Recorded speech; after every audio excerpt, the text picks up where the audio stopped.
Jagtial సభపై BRS focus చేసింది. ఈ నెల 20న జగిత్యాల సభతో గులాబీ సత్తా చాటుతామంటున్నారు గులాబీ నేతలు.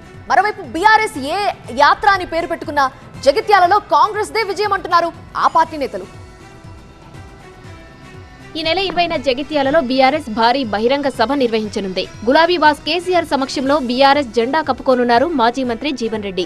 ఈ సభకు భారీ సంఖ్యలో ప్రజలను తరలించేందుకు ప్రయత్నిస్తున్నారు గులాబీ నేతలు. జగిత్యాల సభపై కేటీఆర్, హరీష్ రావు సమీక్ష నిర్వహించారు. జీవన్ రెడ్డిని కలిసి సాధారణంగా పార్టీలోకి ఆహ్వానించారు హరీష్ రావు. జగిత్యాల సభను అడ్డుకునేందుకు ప్రభుత్వం కుట్ర చేస్తోందని ఆరోపించారు కేటీఆర్. రాష్ట్రంలో ఒక రాజకీయ పునరేకీకరణ జరుగుతూ ఉంది. సింహం బయటికి వస్తూ ఉంది అంటే గుంటనక్కల గుండెల్లో ఇలా రైలు ఉరుకుతున్నాయి.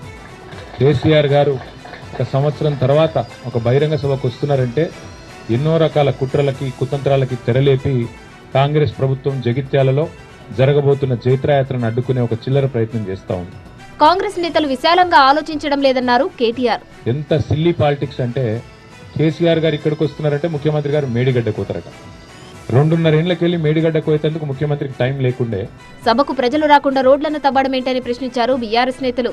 జగిత్యాల జైత్రయాత్రతో కాంగ్రెస్ కు భయం పట్టుకుందన్నారు కేటీఆర్.